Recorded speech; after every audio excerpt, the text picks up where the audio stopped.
Hello. Well, here we are at the end of 2020. This has been a year that hasn't all been doom, gloom and despondency. I tend personally to look at it more as sheer misery. It's not that I'm particularly happy to see in the new year. It's just I'm so damn pleased to see the back of the old one. But this festive period should have been a time of enjoyment for each and every one of us.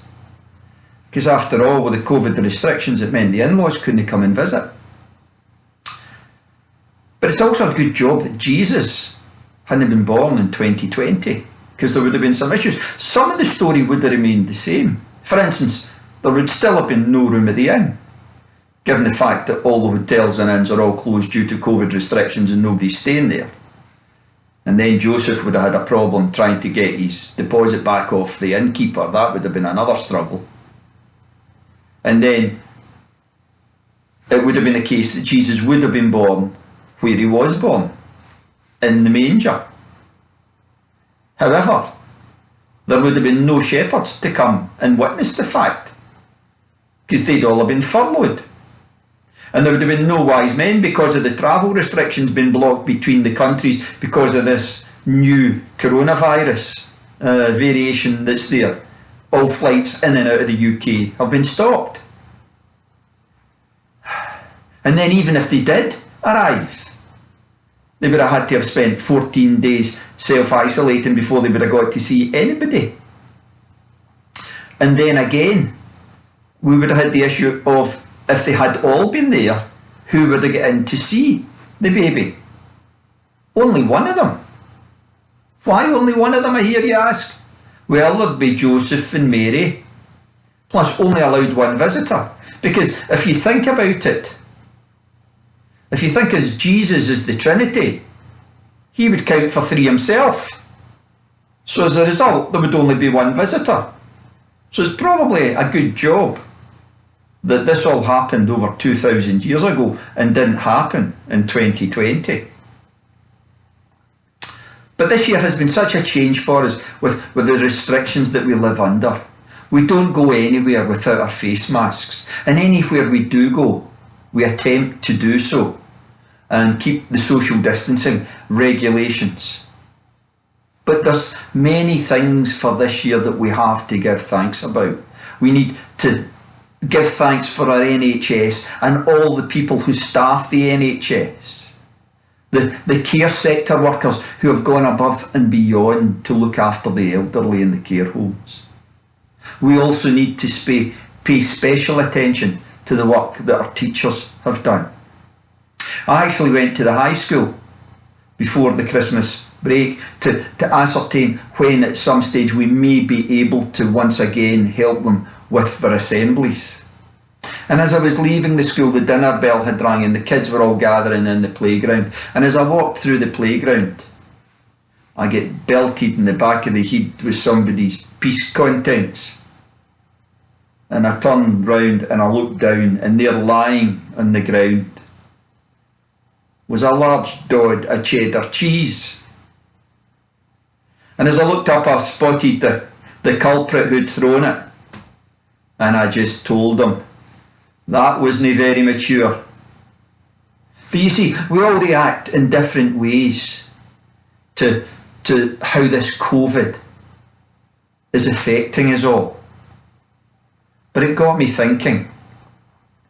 It reminded me of the passage in Ecclesiastes 3. Let me read it to you.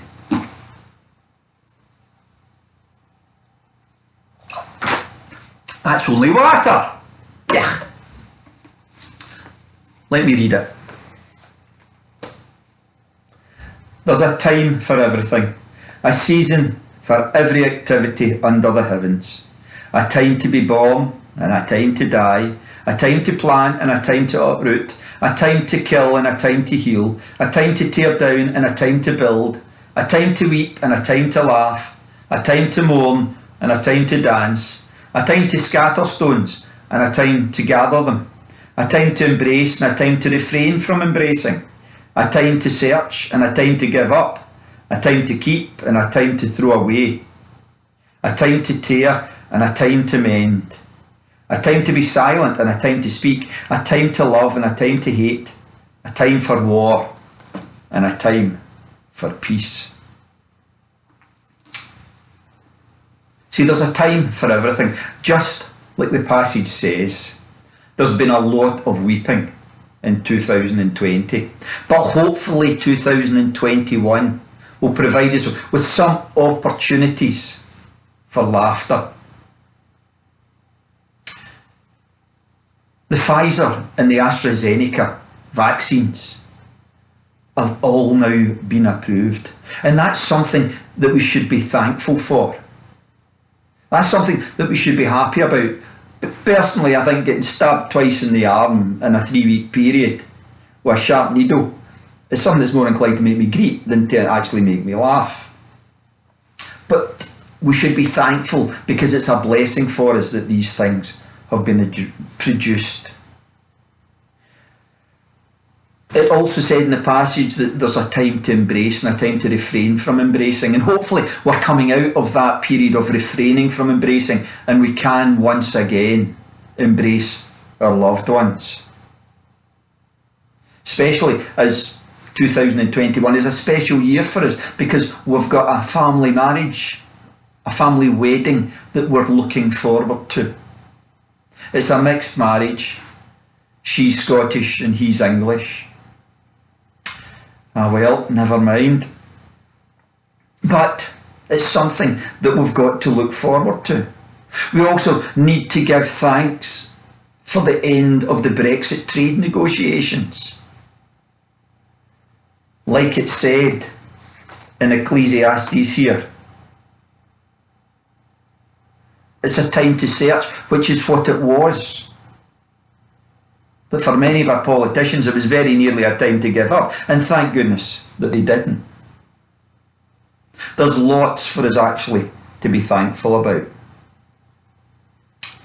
And what I would suggest is, as we move forward into this new year, we try and approach it with a jolly and cheery disposition.